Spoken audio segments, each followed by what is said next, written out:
ბასასთასის ზესტაფონელი პრიზიორები ნინო ცერცვაძე, ელენე ეჯიბაძე და ქეთი მაღლაკელიძე გოგონების სპორტული სკოლის ფარიკაობის სექციიდან 12 წლამდე ქალთა კატეგორიის გამარჯვებულები არიან. ნინო ცერცვაძე მეორე ადგილის პრიზიორია, ელენე და ქეთი კი ბრინჯაოს მედალოსნები გახდნენ. საერთაშორისო ტურნირი ბასასთასზე თბილისში 2 დღის განმავლობაში მიმდინარეობდა რაპირით მოფარიკავეთა და კადეტ სპორტსმენებს შორის. სპორტულ ღონისძიებაში 16 ქართველი სპორტსმენი მონაწილეობდა. თბილისში ჩატარდა ბასასთასი, ავიღე მეორე ადგილი. ჩემი შედეგით არ ვარ კმაყოფილი, მაგრამ შემდეგისთვის მომამზადებ უკეთეს შედეგს დავადებ. მადლობა ჩემს მწვრთნელებს, ნანამასწავლებელს. მე უკვე მეოთხე წელია, რაც დავდივარ ფარიკაობაზე. შედეგები პირველი ადგილებიც მაქვს, მესამეც და მეორეც.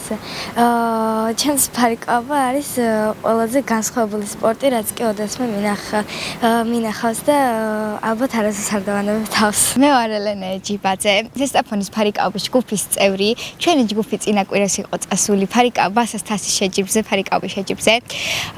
იქ ძალიან დიდი კონკურენცია იყო, ასევე უცხოელებიც იყვნენ ჩამოსულები. დიდი კონკურენციის შედეგად მე დავიკავე მესამე ადგილი. ჩემი შედეგებით არ ვარ კმაყოფილი, მინდა რომ მომავალში გავაუმჯობესო. ასევე ძალიან დიდი მადლობა მინდა გადავუხადო ჩემს მწვრთნელს ნანა ფხალაძეს. 9 წელია ფარიკაობაზე დავდივარ.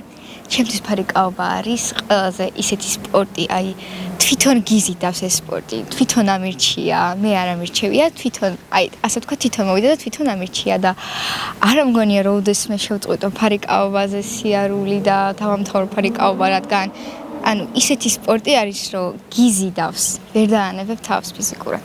5 ბრძოლად გავმართე და გავედი მესამე საპირისო ადგილზე. დიდად არ ვარ კმაყოფილი და ამიტომაც შემდეგისთვის უფრო გავაუმჯობესებ.